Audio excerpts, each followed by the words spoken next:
हमने किसी के मंदिर नहीं तोड़े, हमने कहीं जाकर लूटा नहीं, हमने किसी बाहर के लोगों के ऊपर आक्रमण नहीं किया, जबकि सारी दुनिया बहुत पिछड़ी थी।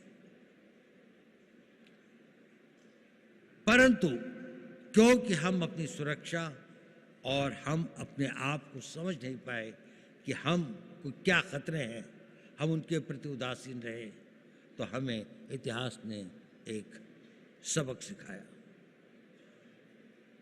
क्या हमने वह सबक सीखा?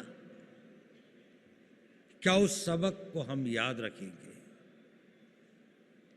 अगर आने वाली पीढ़ियां उस सबक को भूल जाएंगी तो ये इस देश का सबसे बड़ा ट्रेजेडी होगी। सेंचुरी से लेके 19th सेंचुरी तक लिखी और उसमें उसने कहा कि इसमें से 1700 साल तक अधिकतर इंडिया की, नहीं तो कभी कभी चाइना की इकोनॉमी ही वर्ल्ड की सबसे बड़ी इकोनॉमीज थी।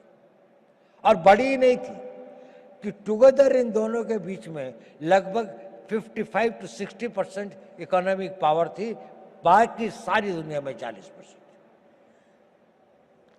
भारत ने बहुत बड़ी बड़ी सक्सेसेस देखी हैं। हमें 150-200 साल लगते हैं।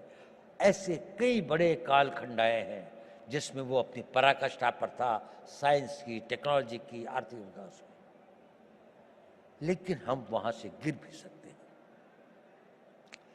There is nothing permanent in life. आपको अपने हर दिन की उसकी रक्षा प्रतिदिन करनी पड़ती है। ये एक परपेचुअल स्ट्रगल होता है। नेशनहुड और राष्ट्र को मजबूत रखना ये एक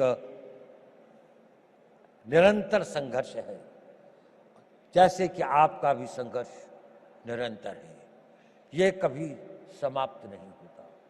आखिरी सांस तक आपका जीवन तब तक सार्थक है जब तक आप सोचते हैं कि मेरे लिए करने के लिए कल भी कुछ है।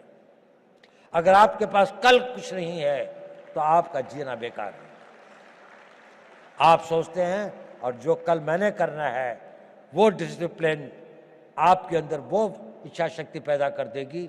उसके लिए शक्ति भी आएगी, समय भी होगा, संयोग भी होगा और आप उसे कर भी पाएंगे और आप कामयाब हो।